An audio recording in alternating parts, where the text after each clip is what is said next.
We do know, according to Ed Kelce, Travis Kelce's dad, where Travis and Taylor got engaged.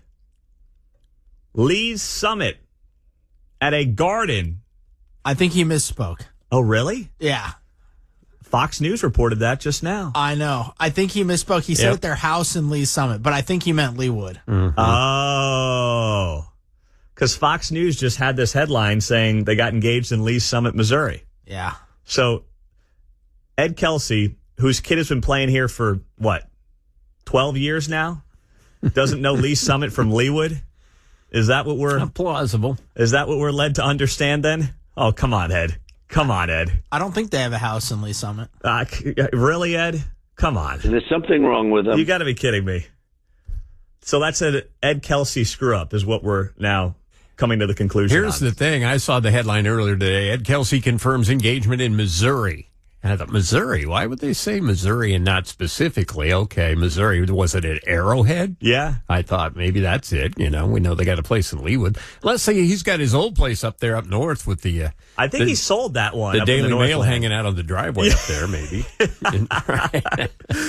Okay, so Ed Kelce misspoke. Thank you, Mark. See, everything Travis Taylor, I just go to Mark, and I will know whether or not it's accurate or not. From what the Swifties have told me on Twitter, which is where I get all my information, I try to siphon it out, because it's not always true, but it looks like they wrapped up the podcast talking about her new album and then got engaged right after that. Mm-hmm. Is that right? Been sitting on it for a little while. Wait, that is a big development.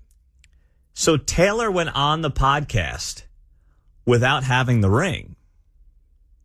Mm-hmm. Credit to her. Credit to her, man. That's big time. See, my thought was like, all right, they got engaged and then they recorded the podcast or, went live, whatever you want to call it. And she was comfortable doing it knowing that, he wasn't going to dump her or something crazy like that a week later. I figured she had the ring first. So she did that, say, the Swifties before having the ring. That's big news there, John. Yeah, one of our listeners pointing out Powell Gardens is there, so it may not be wrong. Okay. We'll have to sleuth this one. All right, Mark, get to work, okay? So from what I gathered, again, this is from the Swifties yesterday. Okay. In the backyard, they saw Travis's backyard before it had all those flowers in it. Yeah. And that was from a couple of years ago when they first moved in.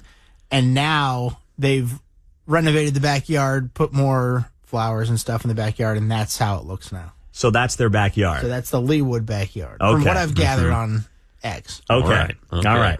Now, Ed Kelce also told News 5 in Cleveland, so who knows what's what. I mean, Ed Kelce doesn't know where he is half the time, it sounds like. He doesn't know he's in Kansas when he's in, or doesn't know he's in Missouri when he's in Kansas, and doesn't know he's in Kansas when he's in Missouri. So well, that happens to a lot of natives around here, guys. That's true.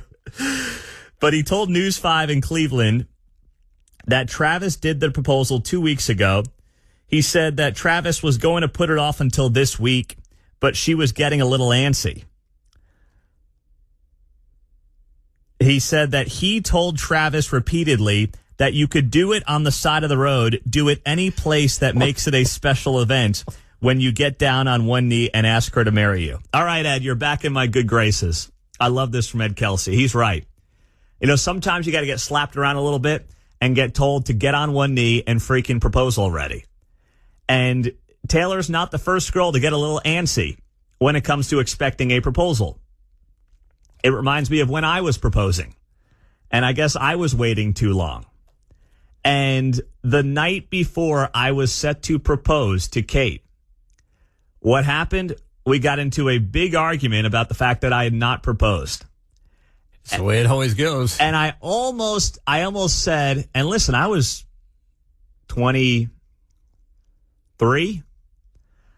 I almost went into my room, our room, and just said, you know what? Screw it. Here's the ring. You want to play this game? I'm getting pissed off now, and here's the ring. I'm getting pissed now. But I didn't. And in hindsight, I'm very proud of myself. I kept my composure. She wanted to do it because we were set to travel back. We were living in Oklahoma at the time.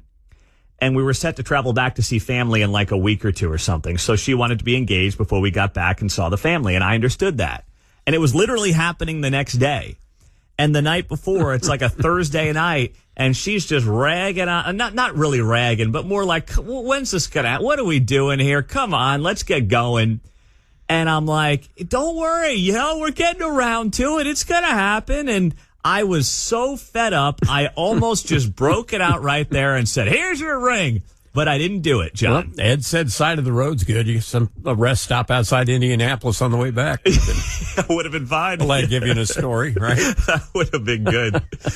But no, I think you did well. I tried. Did well. I tried my best to hold it together, and it definitely worked out. Because you would have regretted it down the road. You would have thought, oh, man. Oh, I would have been so upset and annoyed at myself. Yeah. But listen, at 23, Travis is, let's not forget, Travis is a 35-year-old grown man, okay? He's not a kid. All right. I mean, is he 36 now? He's 35, 36. He's something. I think he's going to be 36 this year. He's not a kid anymore. I mean, I've got him by like barely a year. It's like, dude, it was time. Okay. You weren't saving up for 3 months for the ring. It was time to get down on that knee, propose, and lock it in. And he did that. And credit to Taylor, who apparently was getting a little antsy, but wasn't totally unloading on him. So I respect both of them for how that played out. I also saw in my research yesterday that Travis asked Scott Swift for permission. Oh, well, that's the right thing to do. That's the manly thing to do. Of course. I mean, that's the moral of this story. For all the losers and soy boys that Taylor Swift dated, she fell for the guy's guy. She fell for the manly man. That's the moral of this story. No matter what social media tells you, no matter what kind of pop culture tries to convince you of in 2025, even Taylor Swift falls for the guy's guy. Okay? That's it. And Travis, to his credit, doesn't matter that she's a billionaire and he's worth hundreds of millions of dollars.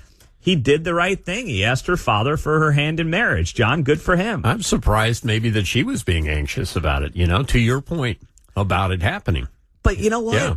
It goes to show you we're all the same. Absolutely. We all have the same problems, the same thoughts, the same wants, and the same needs. And Taylor's like any other girl, any other woman who, when she's in love, she wants that ring and she wants to marry the guy. I mean, that's good. That's normal. That's healthy.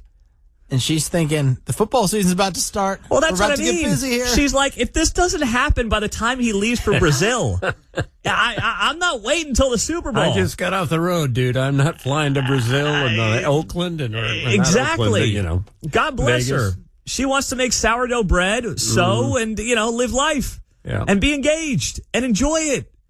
And she was like, I'm not waiting until you get on one knee after a Super Bowl win and retire and then propose to me, okay? I don't need the storybook. Just get on one knee, get in your backyard, and give me the damn ring. Or That's somebody's great. backyard in Lee Summit anywhere. Now we got to find out who. Imagine that. You look out your back window in Lee Summit. Wait, what's going on back here? I got a guy and a photographer. What's that helicopter there? What the heck? What are all these bodyguards doing outside of my property? Wait, who are these people? Oh, no, that's just Ed Kelce roaming around Lee Summit looking for his son. That's what that is.